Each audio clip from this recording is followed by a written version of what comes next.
the most powerful man in the society. তোমরা যদি ছুরি দেখাও টুকাও দাও অ্যাটেম্প টু মার্ডারের কেস খেয়ে যাইবে। আর আমি তো মাঝে মাঝে থানার ওসিরেও শেভ করবার জায়গা গালগুল কেটে রক্ত বের করে দেই। ওসির বাপের ক্ষমতা নাই যে আমারে কিছু কইব। ভাই ইচ্ছাই সাপড়ল চুল কাটাবেন না? আমারে তো যাতা আপনার তো সাধু বাবা লাগতাছে।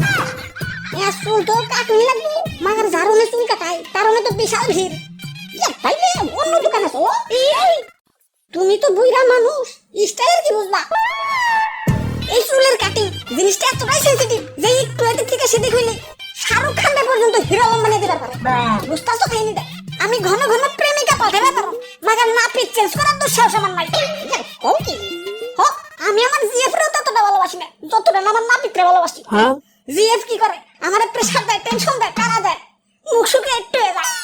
আর আমার নাপিত এই পাগল বাবারে দয়াল বাবারে সুন্দর কাটিং কুটিং দিয়ে স্মার্ট না হিদ্র বানিয়ে দেয়। আমার সুইট নাপিত গুলু গুলু আমার সবকিছু ভালো লাগে মাগার খালাই আমার ওয়েটিং এ রাখে চুল কাটাইতে গেলে 3-4 জনের সিরিয়াল ফেলে রাখে। এখন তো আমার এই দেশি লাইন যে কই থেকে কই চলে যাবে না কইলাম। আমার সরকারি অফিসেও ততটা সিরিয়াল থাকে না যতটা না সিরিয়ালে নাপিতের দোকানে থাকে। ওরে বাপ রে এ দুঃখের কথা কি কমু এ জুয়ান কালে চুল কাটাইতে গেছি নাপিত কয়েকজনের পরেই দিতাছি 5 মিনিট একটু বসে আমি 2 মিনিট পর চা খেয়ে এসেছি সিটে আরেকজন বসে পড়ছে। এই রাজনীতিবিদরাও তো ক্ষমতার চেয়ার নিয়ে এত কারাকারি করে না যতটা না নাপিতের দোকানের চেয়ার নিয়ে কারাকারি করে। ঠিক কইছো দাদু এমনিতে সচরাচর নাপিতের চেয়ার ফাঁকা পাইবা না। তুমি যদি সেই লেভেলের ভাগ্যবান হও তাইলে তুই একবার ফাঁকা পাইতে পারো। আমি ভাই একবার ফাঁকা পাইছিলাম ভাই। কও কি পরে নাপিতে কইলো কেবলমাত্র দোকান খুললাম একটু জিরাইবার দাও। আমি 1.5 মিনিট ঘুরে আসার পর দেখি 3-4 জনের সিরিয়াল পেরে গেছে। নাপিতের দোকানে সিরিয়াল দিয়ে চুল কাটা লাগবে এটা বাধ্যতামূলক। তো যুগ যুগ সিরিয়াল ধরার পর যখন নিজের সিরিয়াল আহে ঈদ তো আমার তখনই লেগে যায়। বুক ভরা ঈদ মোবারক নিয়ে যখনই সিটে বসি তখন পাশে থেকে এক বড় ভাই হ্যাঁ কয় নাহিদ এই যে আমার খালি একটু মুছটা একটু ছাটুম বেশি সময় লাগবো না কেচিটা ধরতে যতক্ষণ। কি আর করার হাজার হইলো বড় ভাই মানুষ মানবতার খাতিরে ছাইরা দেই না পরে দেই হালাই মুছের লগে লগে চুল দাড়ি বুক বগল আন্ডারগ্রাউন্ড সব সাইডে ফেলা। তুই চুল কাটবে আমার কই কি দেখ আমি সিট ছাড়ি নাকি তুই মিছা কথা কইলি কেলা?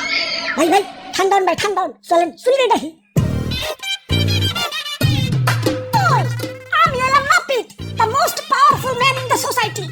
বেকার থেকে বিশেষ ক্যাডার শিল্পী থেকে শিল্পপতি ব্যারিস্টার থেকে মন্ত্রী মিনিস্টার সবাই আমার সামনে মাথা নত করে থাকে। চাইলে আবার ডাইনে বামে কাইতো করা পারি। তোমরা যদি ছুরি দেখাও টুকাও দাও অ্যাটেম্প টু মার্ডারের কেস খেয়ে যাইবে। আর আমি তো মাঝে মাঝে থানার ওসিরেও শেভ করবার জায়গা গালগুল কেটে রক্ত বের করে দেই। ওসির বাপের ক্ষমতা নাই যে আমারে কিছু কইব। নিশা ভাই আমরা চুল কাটমু নাও তাহলে আমারটা কাটো না মানে আমাকে চুল কাটমু এই যে নাও কেসি নাও কাটো। ওরে বাপ রে কাটো না ও তাই কও কিন্তু তোমার মাথায় তো চুলই নাই চুল কাটবা কেমনে? আমার উপর তলায় চুল না থাকতে পারে কিন্তু নিচ তলায় ঠিকই আছে মানে দাড়ি। আচ্ছা এই যে নাও টোকেন দাও সিরিয়াল ধরো।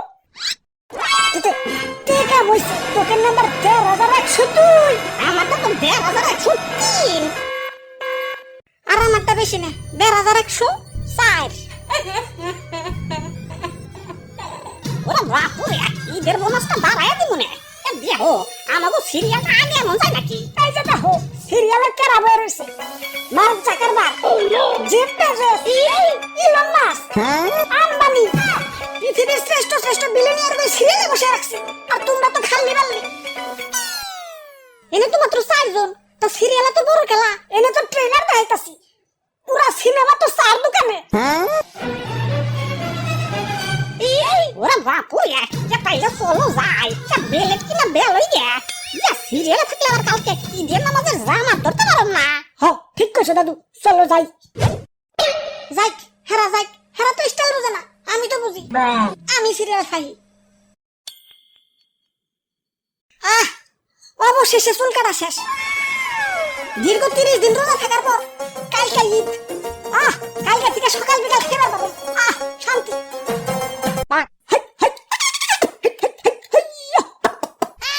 কিরে ওই তোমরা গরু নিয়ে কই যাও? কালকে এটা রে ভাই কুরবানি দিব।